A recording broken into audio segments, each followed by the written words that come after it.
Graça e paz a todos os irmãos que nos acompanham pelas redes sociais, pelo YouTube. Seja bem-vindo a mais uma EBO, Escola Bíblica Online. Você é muito bem-vindo. Já indico a você, pegue papel, caneta, nós vamos rodar por muitos textos aqui. E o tema que nós iremos abordar nessa aula de hoje será regeneração e justificação. Passamos aí por 7 aulas, 7 semanas com o nosso pastor falando sobre as cartas do Apocalipse e em uma direção que nós tivemos, nós achamos necessário falar sobre essa aula, que são um tema, na verdade, 2 temas, dentro da doutrina cristã, da teologia sistemática, que no meu entendimento tenho ouvido falar pouco nos nossos dias, E existe muita confusão também sobre essa questão. O que é regeneração? O que é justificação? Por isso, nós tivemos a direção de estar aqui hoje gravando essa aula para você. Então, como eu já falei, pegue a sua caneta, seu caderno, sua Bíblia e vamos decorrer alguns trechos aqui da Bíblia para que você entenda sobre essa doutrina, a doutrina da regeneração e justificação. Esse assunto, como eu coloquei aqui, abordando ele, são assuntos que demonstram uma obra secreta de Deus do coração do homem, E a outra demonstra do amor de Deus na eternidade. Iremos falar hoje sobre a regeneração e a justificação, mas antes de falar sobre isso, eu preciso que você entenda algumas características que acontecem antes para que você entre nesse raciocínio, nesse entendimento do que é regeneração e justificação. E eu gostaria de falar um pouquinho antes de nós entrarmos nesse assunto de regeneração e justificação, nós vamos falar sobre a graça comum. E o que é a graça comum? O Wayne Grudem, ele diz a seguinte forma: a graça comum é a graça de Deus pela qual Ele dá às pessoas inumeráveis bênçãos que não fazem parte da salvação. Então talvez você esteja se perguntando, peraí, existe uma graça diferente daquela que eu ouço falar, nos cultos, eu ouço falar na escola? Sim, existe. Existe uma graça comum que ela vem antes da regeneração, antes da justificação. E é sobre ela que nós vamos falar um pouquinho agora.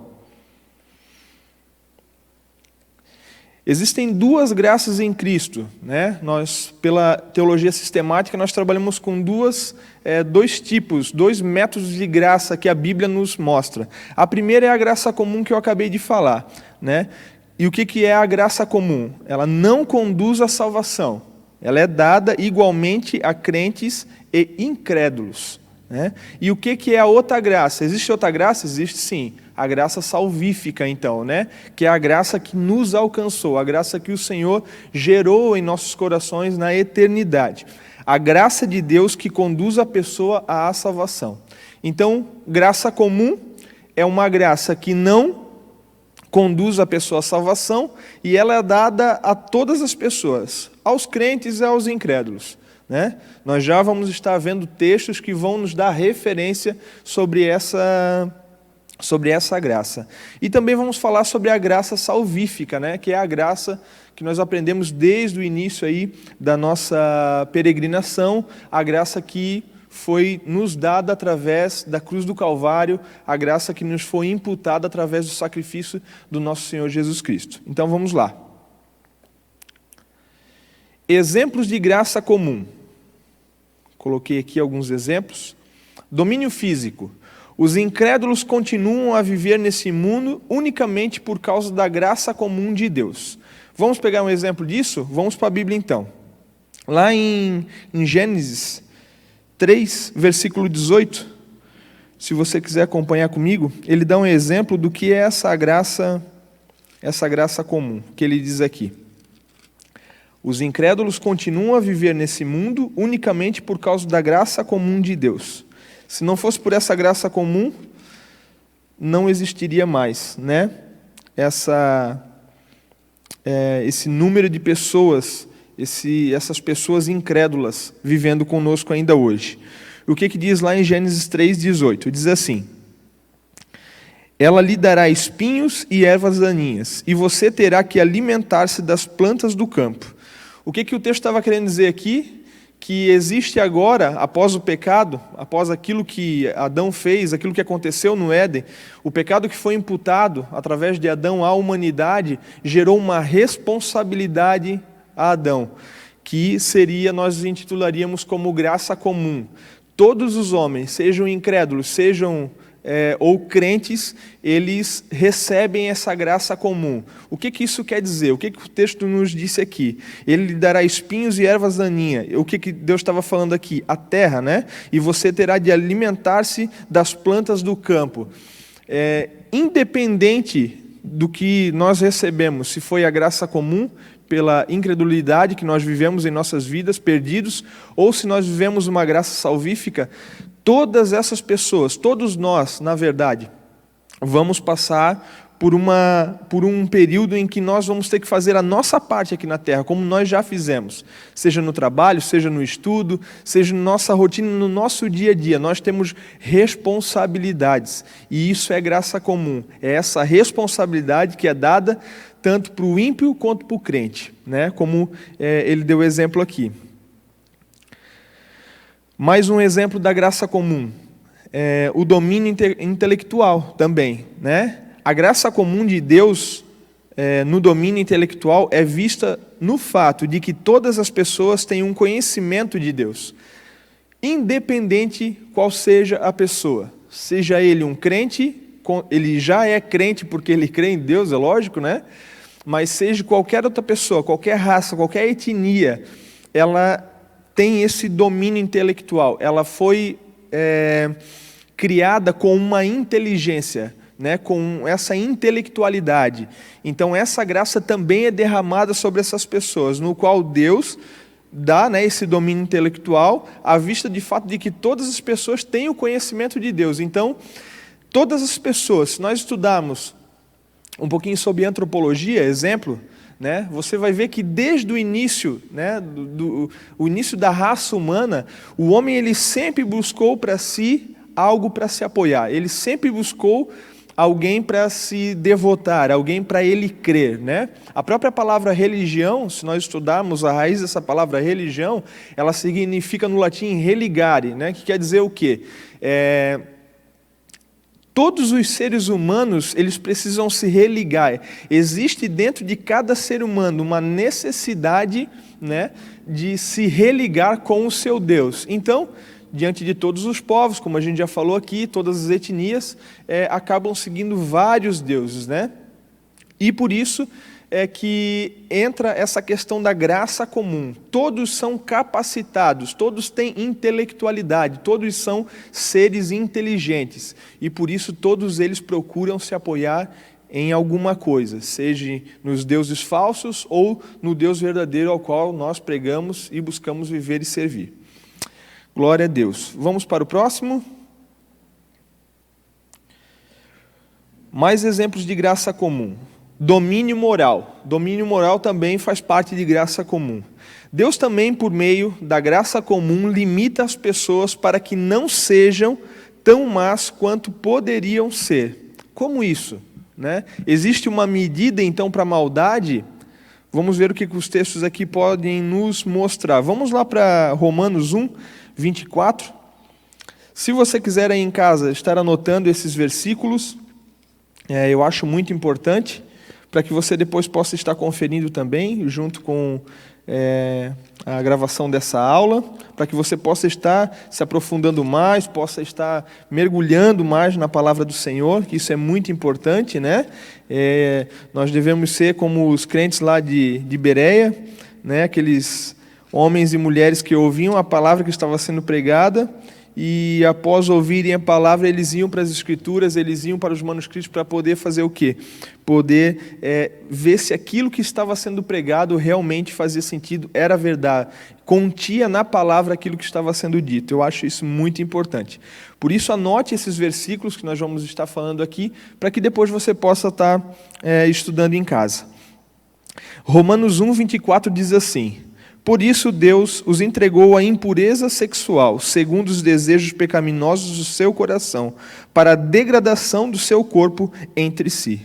trocaram a verdade de Deus pela mentira e adoraram e serviram as coisas que, seres criados em lugar do Criador, que é bendito para sempre. Amém. O que Paulo estava dizendo aqui?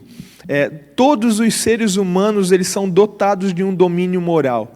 A graça comum faz parte disso. A graça comum, ela é derramada para essas pessoas também. Pessoas, como diz aqui o texto, pessoas imorais, que se entregaram o quê? A impureza, a impureza sexual, que ele dá o exemplo aqui, aos desejos pecaminosos do seu coração, e aqui nós poderíamos dar vários exemplos sobre desejos pecaminosos, nós poderíamos colocar aqui vários pecados, poderíamos trazer muito dessas coisas para as nossas vidas hoje, entendendo que tudo aquilo que nós fizemos que não glorifica o nome de Deus, poderia ser classificado como um pecado.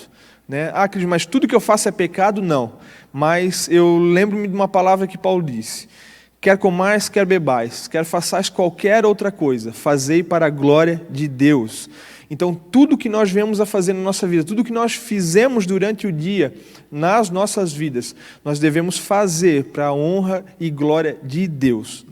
Essa graça comum, ela é derramada, como eu já falei aqui no início, ela é derramada sobre o ímpio, mas também é derramada sobre o crente. Nós também recebemos as bênçãos que o incrédulo, que o ímpio também recebe. Então, nós também participamos desse domínio moral. Nós somos também dotados, como qualquer ser humano, desse domínio moral. E nesse domínio moral, nós sabemos o que é o certo e o que é o errado. Eu vou dar um exemplo disso. Você tem filho pequeno, para quem tem filho pequeno aí, você sabe muito bem que o seu filho começa a crescer, começa a engatinhar, então ele começa a querer passar um pouco do ponto, ele começa a querer testar algumas coisas, começa a querer testar os pais, começa a querer testar as coisas ao seu redor.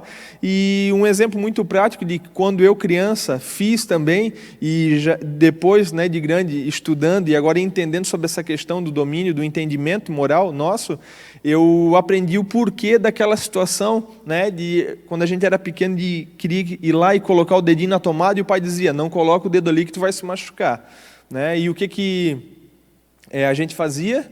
Mesmo o pai falando que não era para colocar o dedo na tomada, nós queríamos experimentar, nós queríamos ter aquela experiência. Então, nada mais é que nós, desde pequenos, nós já crescemos com essa questão moral, esse entendimento do que é o certo e do que é o errado.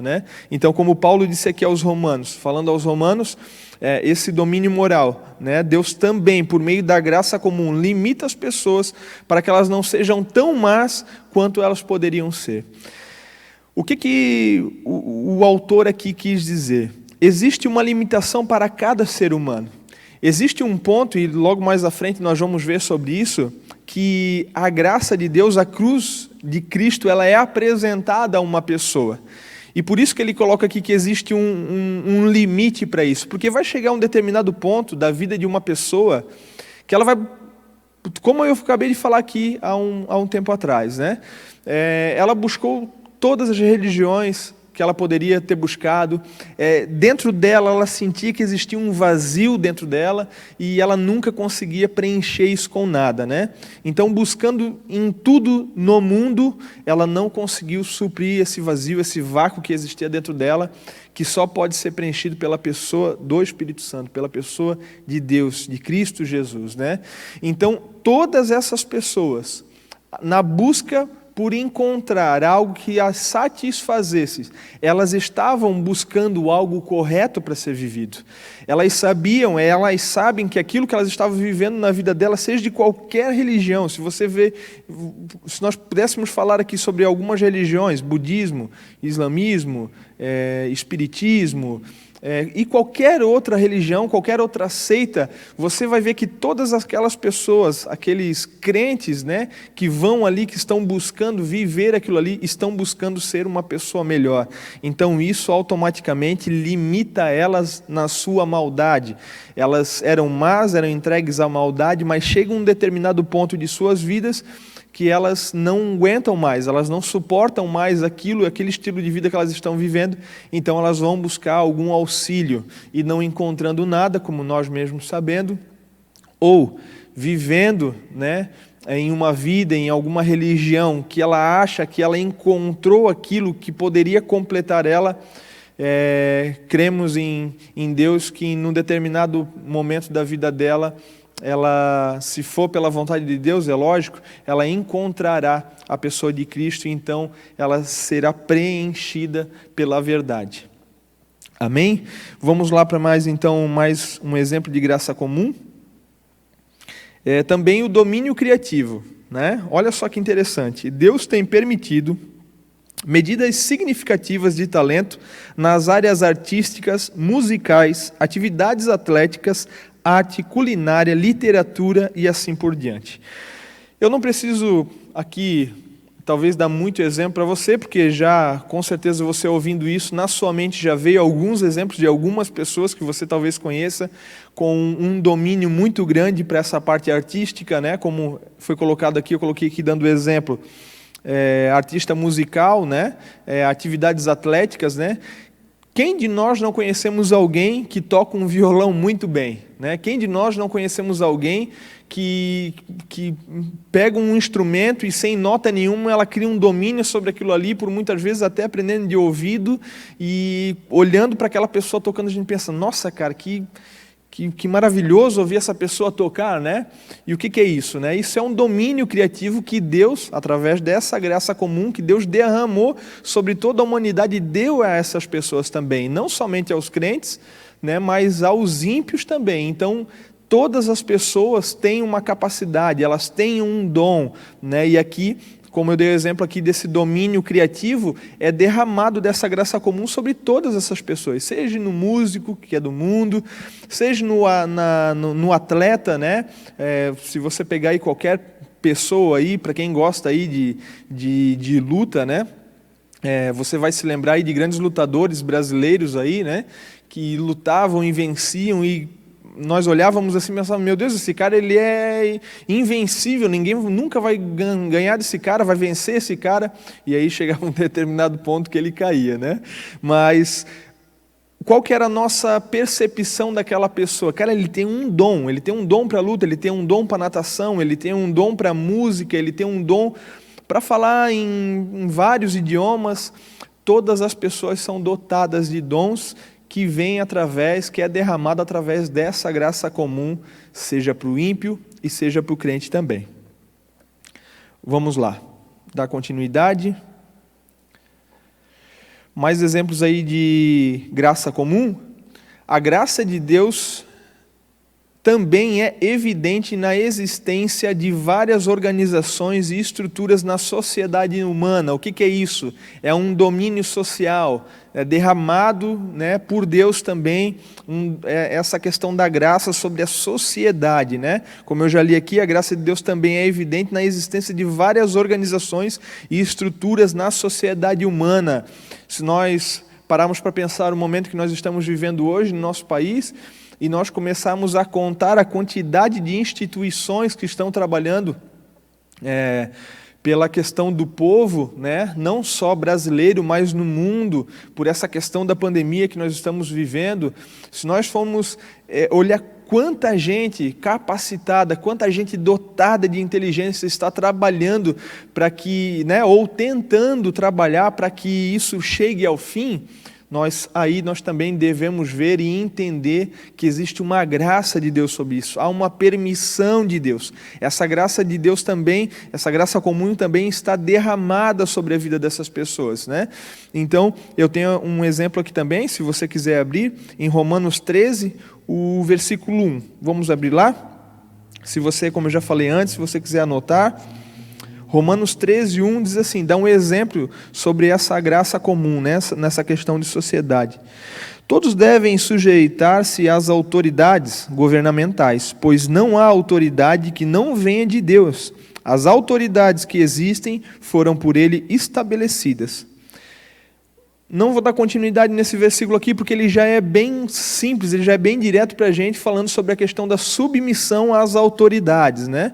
E o que é essa questão da submissão às autoridades? Por quê? Porque toda autoridade instituída, ela foi instituída não pelo homem, mas nós cremos que ela foi instituída por Deus. Foi algo direcionado por Deus sobre uma nação, sobre um estado, sobre uma cidade, né? Então, essa graça também é derramada sobre essas pessoas, sejam eles crentes, sejam eles incrédulos. Essa graça é derramada sobre todos os governos, sobre todas as organizações da sociedade. Vamos lá para mais um exemplo. Dar uma corridinha, tem bastante assunto para a gente falar. O domínio religioso também, olha só que interessante. Até mesmo no domínio da religião humana, a graça comum de Deus produz algumas bênçãos para pessoas incrédulas, né? Talvez você também, ouvindo esse texto, você talvez já imaginou aí, né? Aquele irmãozinho, né? O Joãozinho, a Mariazinha lá, que estava doente, né? E estava num leito de morte, e ela não professa a mesma fé que você, ela não crê da mesma forma que você, né? Não congrega na mesma igreja que você, e aí acontece um milagre na vida dela. Aí as pessoas pensam, meu Deus, mas quem que foi isso? Quem fez isso? Foi o diabo? O diabo foi lá e curou ela? Não. Né? Deus, ele é o autor da vida. Foi Deus que, derramando dessa graça que está estabelecida sobre toda a raça humana, repetindo, seja o incrédulo, seja o crente, né? Essa graça também da parte da religiosidade que essas pessoas têm, de alguma forma crendo, essas pessoas recebem um milagre na vida delas. Eu mesmo tenho na minha família um exemplo de uma tia minha que ela passou por 11 cirurgias. Ela teve no leito de morte por várias vezes, né? Uma pessoa devota a um santo, né? E que ela fazia tudo por aquele santo, ela dedicava a vida dela por aquele santo, ela ia à igreja, se dedicava, ela ajudava as pessoas, ela levava aquele santo nas casas, ela sempre foi uma pessoa muito devota, né? Não a Deus diretamente, não a Jesus Cristo diretamente, mas aquele santo que ela cria. E passando por todas essas cirurgias, no leito de morte, aprove a Deus que essa graça comum alcançasse ela. Ela foi salva, né? Foi curada, ela está bem, ela passou por 11 cirurgias, ela tinha câncer pelo corpo inteiro e de alguma forma Deus agiu, né, com uma bênção maravilhosa sobre a vida dela, alcançando ela e mudando toda a história dela. O exemplo está aqui, né, dessa questão da graça derramada sobre a questão da religião ou das religiões, está também estabelecida, porque é uma graça comum, ela é estabelecida sobre o crente e o não crente. Tem um exemplo aqui que nós poderíamos ler, que está lá vamos ler lá em Mateus 5:44. Mateus, o capítulo 5, o versículo 44 diz assim: Mas eu lhes digo, amém, os seus inimigos orem por aqueles que os perseguem, para que vocês venham a ser filhos de Deus, de seu Pai que está nos céus. Eu quero ler desde o 43, porque esse texto está falando sobre o amor ao inimigo, né? Vocês ouviram que foi dito, ame o seu próximo e odeie o seu inimigo. Mas eu lhes digo, quem que estava falando aqui? Jesus. Né? O que ele disse? Amém aos seus inimigos e orem por aqueles que os perseguem. Independente qual seja a pessoa, a sua crença, aquilo que ela tem buscado viver, nós temos a responsabilidade, através dessa graça comum que foi derramada em nós, crentes hoje, crendo no Senhor Jesus Cristo, que fomos regenerados, né, que fomos justificados pelo sangue do Calvário, pelo sangue da cruz de Jesus, pelo seu sangue derramado na cruz, nós devemos agir com esse senso de graça comum também sobre essas pessoas que também foram alcançadas por essa graça comum, não odiando elas, mas fazendo o quê? Como o próprio Jesus disse aqui, amem os seus inimigos e orem por aqueles que os perseguem. Então, independente do que essas pessoas vivam, do que essas pessoas creem, como eu dei o exemplo aqui da minha tia, independente do que ela vivia, do que ela vive ainda hoje, né? Hoje eu tenho um relacionamento com ela, nós conversamos, né? Eu sou a terceira pessoa da minha família inteira que é cristã, que se converteu, né? Ao Senhor Jesus Cristo. Toda a outra parte da minha família, eles são devotos, né? São católicos devotos. Então, eu tenho orado pela minha família, né? Não tenho perdido meu tempo a pensar ou a criar uma religiosidade, pensar, não, eu vou para o céu e eles vão para o inferno. Jamais. Essa graça comum está estabelecida sobre a vida deles também. E entendendo sobre essa graça e sobre esse processo de regeneração e justificação que nós já vamos falar aqui, nós devemos sim fazer como o Senhor Jesus falou aqui. Nós devemos orar pela vida dessas pessoas, nós devemos nos dedicar a mostrar a elas o que é a regeneração, o que é esse processo secreto, né, na eternidade que Deus gerou a humanidade, fez conosco, e o que a justificação, que nós já vamos ver aqui, fez nas nossas vidas e tem feito. É através do quê? A árvore ela vai ser conhecida pelos frutos, não vai ser conhecida por nada além dos frutos. Vamos lá, vamos dar continuidade. As razões, então, da graça comum. Existe alguma razão? Talvez você se perguntou diante disso tudo que eu falei aqui. Talvez você possa ter se perguntado aí. Existe alguma razão, né, para Deus ter derramado dessa graça comum sobre a vida de toda a humanidade? Mas por que Ele não derramou dessa graça comum só para os crentes? Né? Só para aqueles que professam a fé no seu Filho, né? Existe um porquê da razão, né? Essa razão dessa graça comum. Primeiro, porque é Deus que concede a graça comum aos pecadores, indignos, que nunca alcançarão a salvação. O que ele está querendo dizer aqui?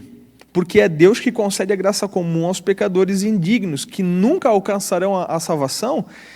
Existe um Deus que nós proclamamos, que nós nos dedicamos a nossa vida hoje, que em um determinado ponto quer que uma parte da humanidade se perca? Não, como disse o próprio profeta Ezequiel, né, disse, Deus não tem prazer na morte, né, do ímpio, mas antes Deus quer o quê? Que o ímpio vença, que o ímpio seja salvo, que o ímpio se converta, né? Por isso não há de forma alguma, pelo que nós lemos na Bíblia, pelo que nós vemos o nosso Deus nos apresentando através da sua palavra, alguma ideia de que Deus não queira que os ímpios alcancem essa salvação, né? Que seria a graça salvífica. Vamos lá para mais um ponto. Então, por que Deus faz isso? Por que Deus permite que isso aconteça? Primeiramente, para redimir os que serão salvos. Abra comigo a sua Bíblia, lá em 2 Pedro. 2 Pedro, o capítulo 3, 9 e 10. 2 Pedro, o capítulo 3. Deixa eu abrir aqui, 2 Pedro, capítulo 3, versículo 9 e 10. O que diz lá? Diz assim: o Senhor não demora em cumprir a sua promessa, como julgam alguns. Ao contrário, Ele é paciente com vocês, não querendo que ninguém pereça, mas que todos cheguem ao arrependimento. Olha só que interessante isso. E no versículo 10 ele diz assim: o dia do Senhor, porém, virá como ladrão, os céus desaparecerão como um grande estrondo, e os elementos serão desfeitos pelo calor, e a terra e tudo que nela há será desnudada. Aqui, né, Pedro estava falando em sua carta sobre o dia do Senhor, a volta do Senhor, daquilo que vai acontecer. Então, por que diante de todo esse amor que nós pregamos, de todo esse amor que nos alcançou, nós não entenderíamos que essa graça comum, ela também pode ser produzida sobre o ímpio, sobre o incrédulo? Por quê? Porque Deus tem, em uma determinada, como é que nós poderíamos colocar, situação da vida de alguém, ou um determinado ponto da vida de alguém, que essa pessoa ela vai conhecer, que essa pessoa ela vai encontrar essa esperança para a vida dela, dessa salvação, para esse dia do Senhor que o texto fala aqui, né? Então, primeiramente, para que é? Para redimir os que serão salvos. Deus faz isso para o quê? Para que haja essa preparação para aqueles que já foram salvos, para aqueles que já foram alcançados pela cruz do Calvário, eles tenham esse entendimento, mas também para aqueles que não encontraram, aqueles que ainda não tiveram uma experiência real, verdadeira com o Senhor. O segundo ponto, da razão dessa graça comum, para demonstrar a bondade e a misericórdia de Deus. Abra comigo lá em Lucas, a sua Bíblia. Lucas, o capítulo 6, o versículo 35. Eu sei que a gente tem passado por textos muito rápido, nós não podemos nos aprofundar nos textos aqui, porque nossa aula ela é bem compacta, Mas esse vídeo vai ficar gravado, você depois vai poder estar assistindo ele novamente e estar passando por esses textos, se aprofundando um pouco mais nele e também procurando mais estudar um pouco sobre essa questão dessa graça comum, essa graça salvífica e também sobre a regeneração e justificação que nós vamos falar aqui. Então, Lucas, o capítulo 6, o versículo 35, ele diz assim: Amém. Porém, os seus inimigos faça-lhes o bem e emprestem a eles sem esperar receber nada de volta, então a recompensa que terão será grande, e vocês serão filhos do Altíssimo, porque Ele é bondoso para com os ingratos e maus. Sejam misericordiosos, assim como o Pai de vocês é misericordioso. Então, como Deus demonstrou, como Deus mostrou a sua bondade e a sua misericórdia através da sua graça sobre as nossas vidas, nós também precisamos demonstrar essa graça que foi derramado sobre as nossas vidas, sobre a vida dessas pessoas, agindo como? Amando elas, cuidando delas, agindo com misericórdia, como Deus aqui revelou. O terceiro ponto, para demonstrar a justiça de Deus, Romanos 2, versículo 5. Vamos lá para ver o que diz em Romanos. Romanos 2, versículo 5. Existe uma demonstração da justiça de Deus, será? Existe sim. E diz assim, Romanos 2, versículo 5. Contudo, por causa da sua teimosia e do seu coração obstinado, você está acumulando ira contra si mesmo, para o dia da ira de Deus, quando se revelará o seu justo julgamento. Existe um Deus bondoso, um Deus misericordioso, um Deus de amor. Mas o amor de Deus, ele não anda distante da sua justiça. O amor de Deus, ele não anda separado da ira de Deus. Então, isso também é uma demonstração de o porquê dessa graça ser derramada, tanto para o ímpio quanto para o incrédulo, Para que nós, aqueles que fomos já alcançados, possamos ensinar, possamos evidenciar a essas pessoas que Deus ele é um Deus justo. Ele é um Deus de amor? Sim. Mas Ele também é um Deus justo. E o quarto e último ponto, para demonstrar a glória de Deus. Queridos, nós precisamos entender essa questão da graça comum, porque ela é muito importante antes de nós entendermos esse processo da regeneração. Existe uma consequência nessa doutrina da graça, da graça comum. Primeiro, a graça comum não significa que aqueles que receberam ela, ou que recebem ela, a graça comum, não significa que as pessoas que recebem essa graça comum, aquele milagre, aquela angústia que foi tirada da vida daquela pessoa, aquele sonho realizado, isso não quer dizer, isso não significa que essas pessoas vão serem salvas. Não é pelo que eu e você fizemos que a salvação foi nos dada, mas é um ato imerecido, é um ato que Deus na eternidade Ele preparou para nós, para aqueles que Ele chamaria, aqueles que Ele buscaria, Porque a própria Bíblia nos diz que não foi nós não tínhamos capacidade alguma de buscar a Deus. Nós, na nossa pecaminosidade, nós nunca teríamos a capacidade de ir ao encontro de Deus, de se dobrar aos seus preceitos, aos seus caminhos, aos seus mandamentos. Isso foi tudo feito através de uma graça derramada sobre as nossas vidas, É o início de uma regeneração, algo secreto, íntimo, que aconteceu lá no céu, na eternidade, e que Deus derramou, imputou sobre as nossas vidas. O segundo ponto, devemos ser cautelosos para não rejeitar as coisas boas que os incrédulos fazem como se fossem totalmente más. Queridos, existem muitas pessoas que fazem coisas boas. E existem muitas pessoas agindo com muita boa ação, né? E nós não devemos maltratar, nós devemos ser o quê? Cautelosos com essas pessoas. Nós não podemos rejeitar essas pessoas, mas nós precisamos fazer o quê? Nós precisamos abraçar essas pessoas, ver que aquilo que elas estão fazendo, que ao entendimento delas hoje, é algo que talvez, mesmo sem entendimento, elas creem que aquilo que elas estão fazendo é para Deus, mesmo não seguindo nenhum princípio de Deus, mesmo não seguindo nenhum caminho, mesmo não entendendo nada sobre a providência de Deus, sobre o sacrifício do seu Filho Jesus, elas têm tomado atitudes boas. Nós não devemos rejeitar essas pessoas. Nós devemos fazer o quê? Nós devemos amar elas, cuidar delas e demonstrar, através da nossa vida, né, através da graça que também foi derramada sobre as nossas vidas, que existe algo diferente que pode mudar a vida dela, pode mudar a ótica, né? Se você pegar a história de Paulo, Saulo de Tarso, você vai se lembrar que a caminho de Damasco, Paulo estava indo cumprir uma missão. Aos olhos de Paulo, aquilo que ele fazia era bom, né? Um exemplo. Paulo estava indo lá para torturar, para matar aqueles cristãos, a igreja que estava crescendo, a igreja que começou a tomar corpo. Para Paulo, aquilo que ele estava fazendo era uma boa ação, e Paulo fazia em nome de Deus.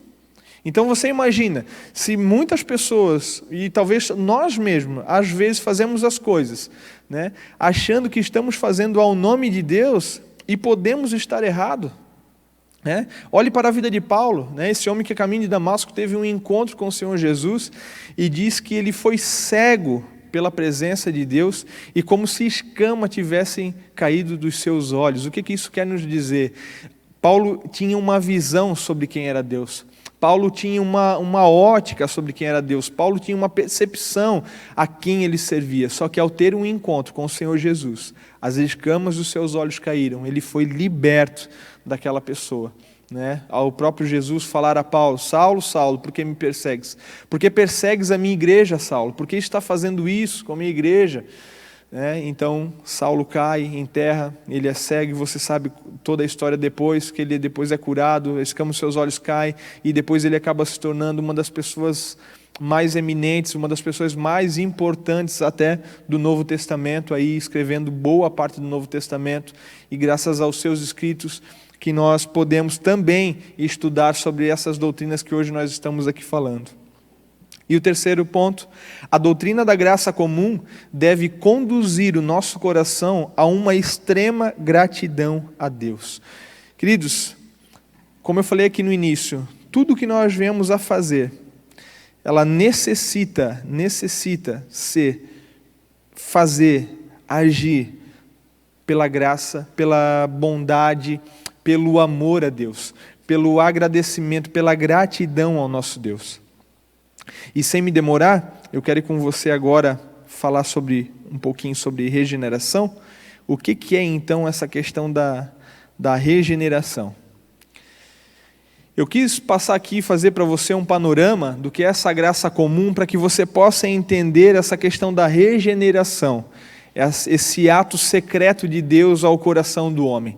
Se eu tivesse chegado aqui e falado para você sobre regeneração e talvez justificação, para aqueles que estão em casa que nunca ouviram falar sobre isso, você poderia ficar um pouco perdido.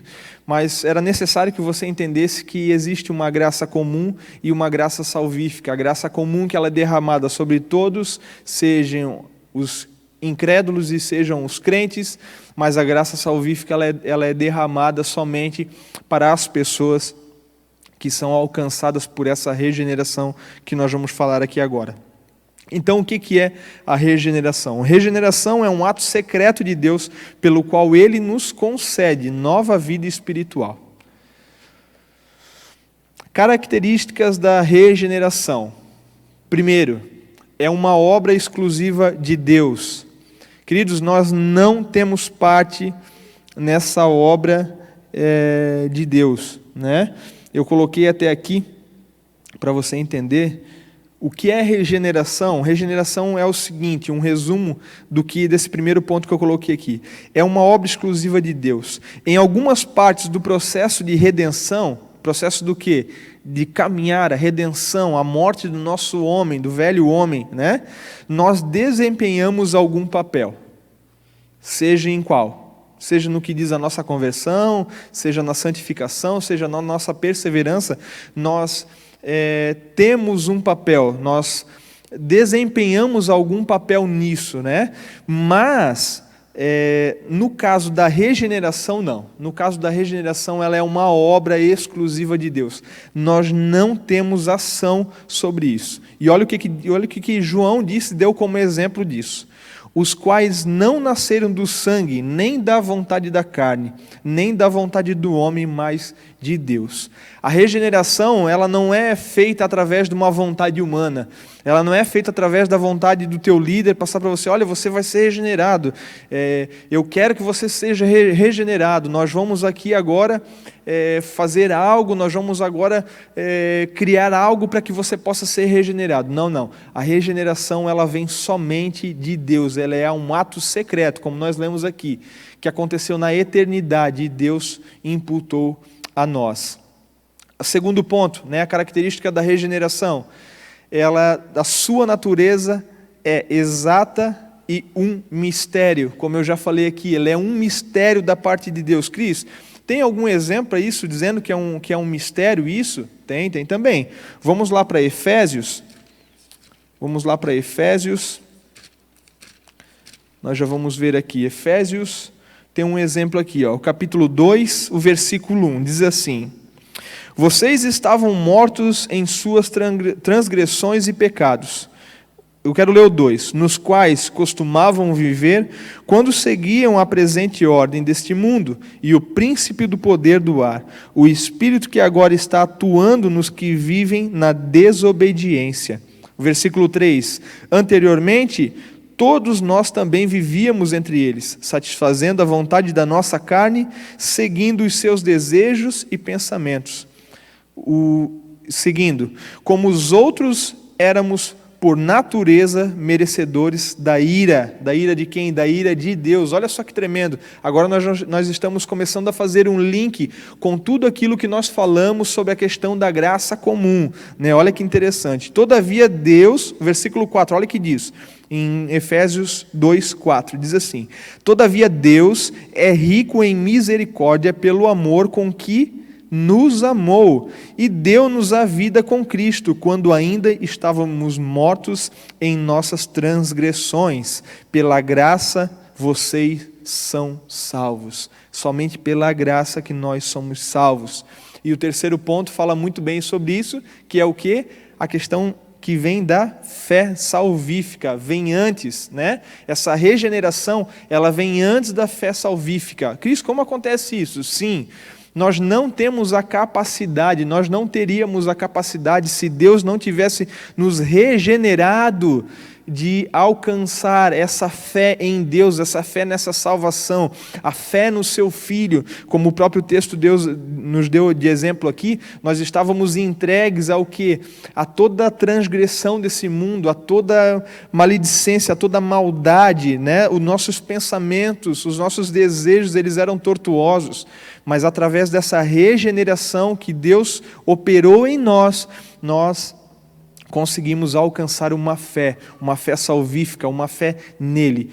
A fé salvífica, ela só acontece na vida de uma pessoa através da regeneração. Por isso que talvez você aí, talvez na sua casa você está pensando, meu Deus, deve ser por isso então que aquela pessoa, né, que eu conheço, eu falo de Jesus para ela, mas ela sempre cai, né? Ela sempre tropeça, ela sempre está caindo. Queridos, precisa haver uma regeneração na vida dessa pessoa. E no momento certo Deus vai alcançar ela com essa regeneração, e no momento certo ela vai ter o entendimento dessa graça que foi derramada sobre a vida dela, uma graça que era comum e que pode se tornar uma graça salvífica, então ser gerada essa transformação nela, como diz o apóstolo Paulo aos Romanos, há uma renovação do entendimento dela, e após essa renovação do seu entendimento, essa transformação do seu coração, vem a fé, essa pessoa ela corre ao encontro do nosso Salvador, nosso Senhor Jesus Cristo. O quarto ponto, deve produzir resultados na nossa vida. Atos, vamos ler lá mais um texto? Atos 16:14. Se você quiser abrir a sua Bíblia também, ou se quiser anotar aí na sua casa, Atos 16, 14.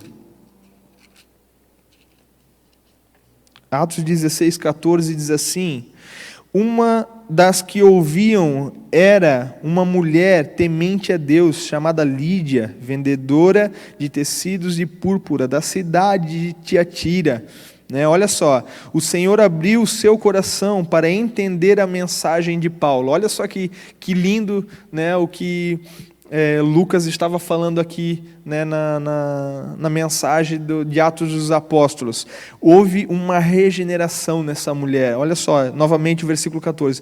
Uma das que ouviam era uma mulher temente a Deus, chamada Lídia, vendedora de tecido de púrpura, da cidade de Tiatira. O Senhor abriu o seu coração para o quê? Para entender a mensagem de Paulo. Através desse entendimento, através da mensagem do Evangelho sendo pregada. E no momento onde Deus então derramou da sua graça sobre a vida dessa mulher, então ela teve esse entendimento, foi gerada uma regeneração, onde houve uma mudança do seu coração. Você está vendo que coisa tremenda, queridos?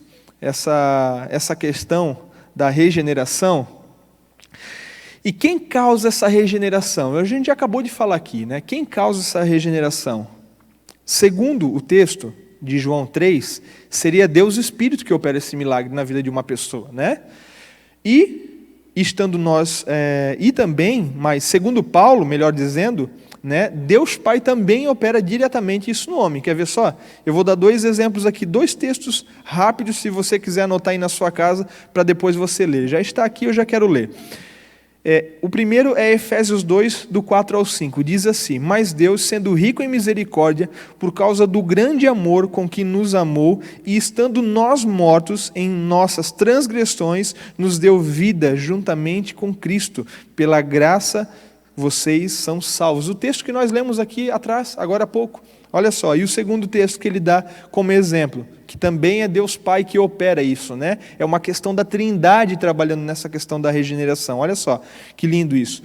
Toda boa dádiva e todo dom perfeito vem lá do alto, descendo dos pais das luzes, em quem não pode existir variação ou sombra de mudança, pois segundo o seu querer, Ele nos gerou pela palavra da verdade, para que fôssemos como primícia das suas criaturas. Tiago 1, 17 e 18. Olha só o que Tiago disse aqui.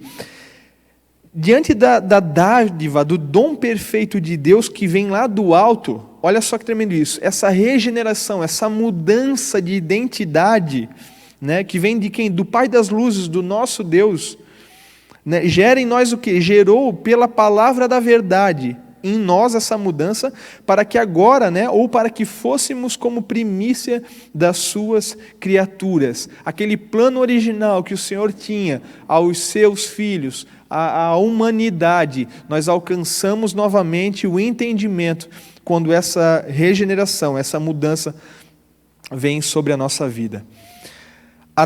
Olha, agora eu quero ler mais uma coisa com você e a gente já vai encerrar essa parte da regeneração. A natureza da regeneração é um mistério para nós, mas para Deus tudo isso já estava proposto. Por causa da sua onisciência e soberania, sempre agiu e age no tempo certo. A regeneração vem antes da fé salvífica, como eu já falei aqui. Sem acontecer a regeneração, não poderíamos crer. E existe um texto base, talvez você esteja se perguntando, Cris, mas qual é o texto base? Um texto que eu poderia estudar sobre a regeneração. Texto base para a regeneração. Se você quiser anotar aí. João 3, o versículo 3 ao 8. Eu vou estar lendo aqui e a gente vai estar dando uma explanadinha rapidamente sobre esse texto. Olha só o que diz o texto lá. É um texto bem conhecido, talvez você já conheça esse texto, um texto onde um dos príncipes do Sinédrio procurou Jesus na calada da noite para interrogá-lo, para conversar com Jesus, e então eles iniciam um diálogo, ou o Senhor, aqui a partir do versículo 3, eu vou ler, o Senhor Jesus disse para ele assim, em verdade lhe digo, que se alguém não nascer de novo, não pode ver o reino de Deus. Nicodemos então perguntou, como pode um homem nascer de novo sendo velho? Será que pode voltar ao ventre materno e nascer pela segunda vez? E Jesus respondeu a ele: em verdade lhe digo, quem não nascer da água e do Espírito não pode entrar no reino de Deus. O que é nascido da carne é carne, e o que é nascido do Espírito é Espírito. Não fique admirado por eu lhe dizer, vocês precisam, ou você precisa, nascer de novo. O vento sopra onde quer, ouve o seu barulho, que ele faz, mas não sabe de onde ele vem e nem para onde ele vai. Assim é todo aquele que é nascido do Espírito. Se nós fôssemos entrar nesse texto e dessecar esse texto aqui, nós encontraríamos coisas maravilhosas do que o Senhor Jesus quis ensinar aqui a esse homem. Você bem sabe que, para ser considerado um príncipe, né, do Sinédrio, no caso aqui, esse homem, ele foi achado, né, ele era achado interrogando as pessoas. Só para você ter uma ideia, Nicodemos, ele era um homem que ele era responsável pela questão social do povo. Ele era um dos principais do Sinédrio. Então ele era como se fosse um senador, alguém que era preocupado com a ideia do povo, alguém que era preocupado com a questão da vida do povo. Então ele era um homem que ele andava no meio da população, ele era um homem que ele ouvia a população falar.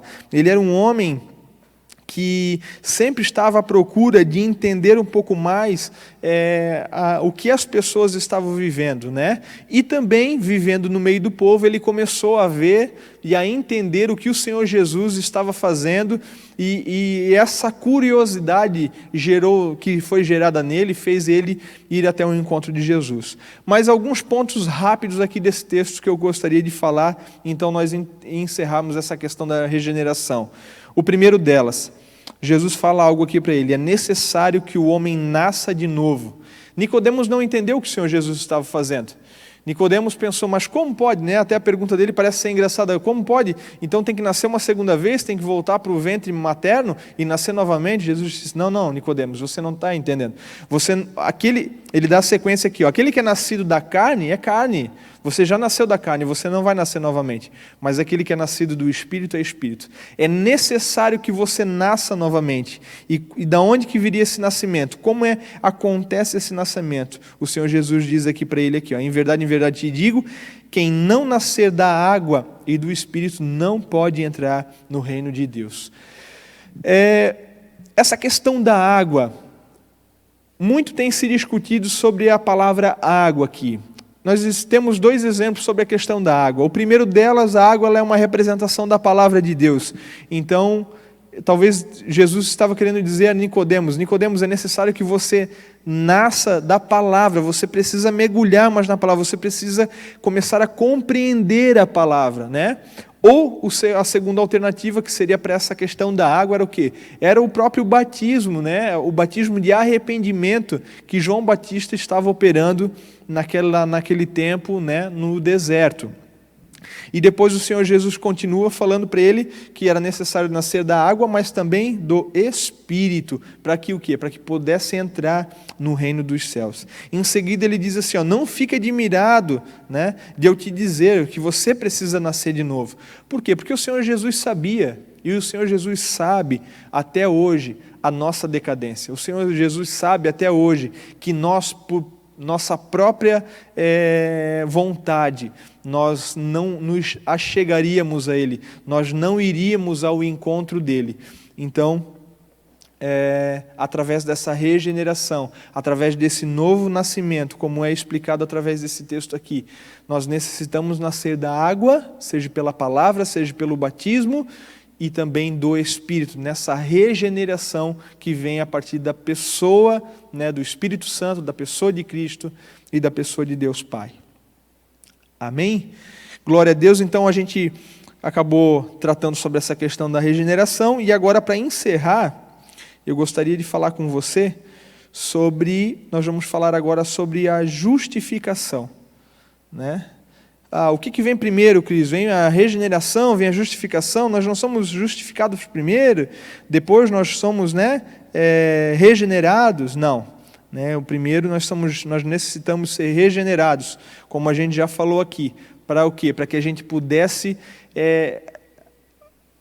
ter esse entendimento de quem é Deus e através disso ser nos imputado uma fé salvífica para que nós pudéssemos alcançar a Ele. E depois disso, o que acontece? Vem a justificação. Justificação nada mais é do que? Justificação é um ato instantâneo e legal da parte de Deus pelo qual Ele, vamos lá, considera os nossos pecados perdoados e a justiça de Cristo como pertencente a nós e declara-nos justo à vista dele. Olha só que tremendo isso. Os elementos da justificação. Primeiro, inclui uma declaração legal da parte de Deus. Foi Deus que nos declarou justos. Nós não temos a capacidade de sermos justos ou justificados por nós mesmos. Foi Deus que nos justificou. 2, Deus nos declara justos à vista dele. Também, Deus nos declara justo à vista dele. Mais ou menos, se nós pudéssemos dar um exemplo aqui, seria assim. Imagine se eu e você tivéssemos cometido um crime e hoje nós teríamos sido levados ao tribunal. Nós somos culpados, nós estamos ali porque será nos dado uma sentença, nós vamos pagar por aquele pecado que nós cometemos.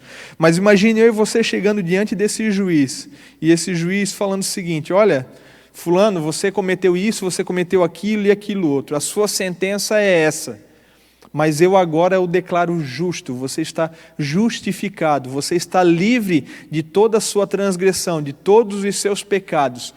Vá, como o Senhor Jesus disse, vá e não peques mais, vá e não transgrida mais, não faça mais isso. O que é o terceiro ponto? É exatamente isso, o perdão dos pecados, que faz parte da justificação.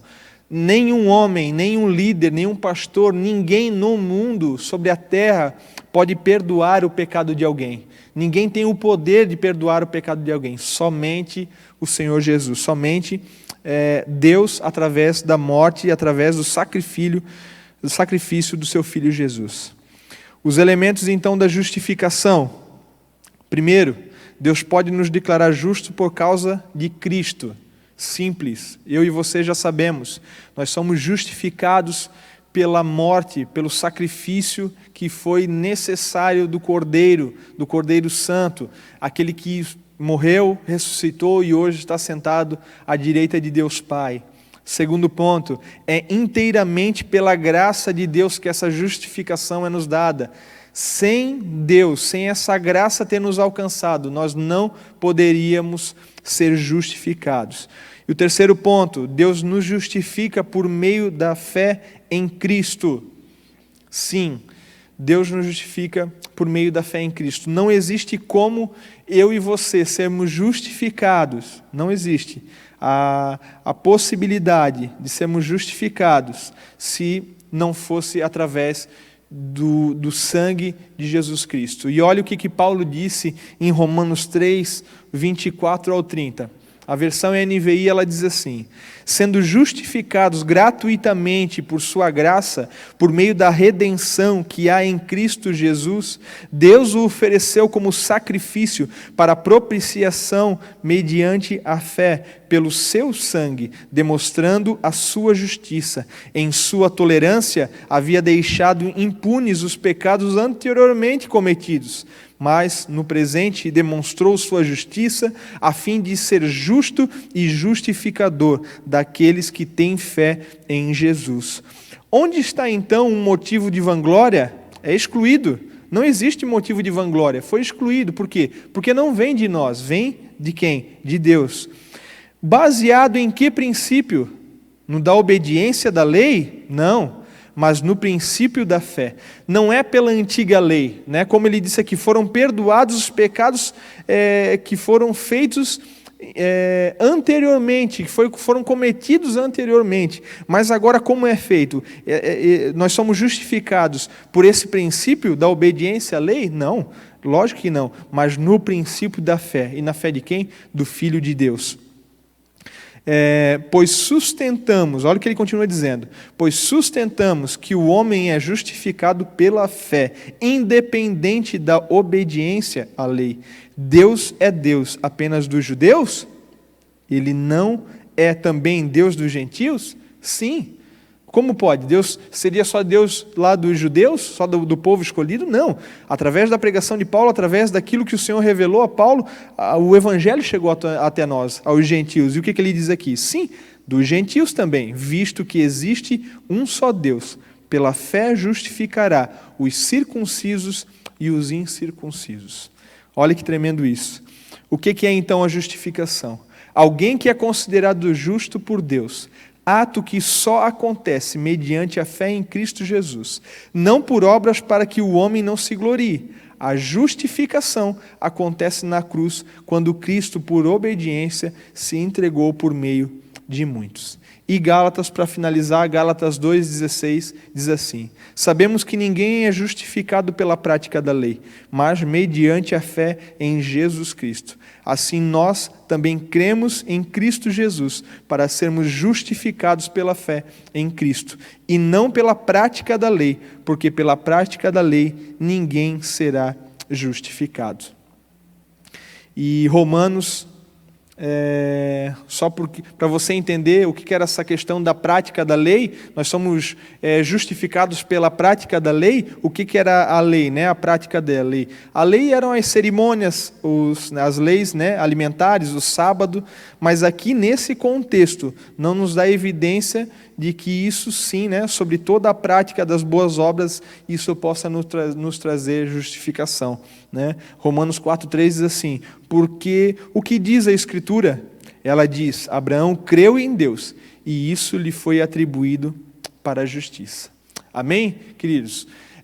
Eu sei que esse é um assunto bem profundo, sei que nós precisaríamos de muito mais tempo para estar aqui, estar mergulhando em todos esses versículos aqui que eu acabei passando para vocês, né? Mas se você ficou com alguma dúvida, volte, assista ao vídeo novamente, continue acompanhando as nossas aulas que vão acontecer todas as terças-feiras ainda, até o final desse mês de junho, né? E eu tenho certeza que Deus vai falar ao seu coração, né, como já tem falado aqui através dessas cartas, né, das igrejas em Apocalipse, e eu também tenho certeza que Deus, como falou comigo, hoje ele falou com você através dessas doutrinas, desses princípios que eu quis trazer, não somente a regeneração e a justificação, né? Não me aprofundei muito nesses dois pontos, mas trouxe para você a questão lá do princípio, para que você pudesse entender sobre a questão da graça. A graça comum, que é derramada sobre todos, e a graça salvífica, que ela é derramada somente naqueles que alcançaram,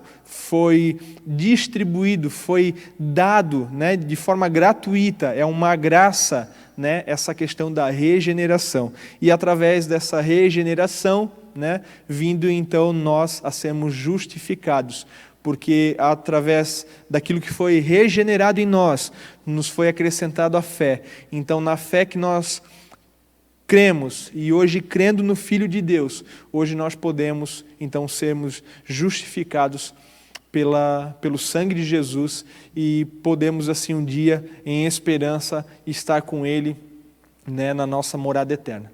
Eu peço que Deus abençoe você nesse dia, nessa terça-feira.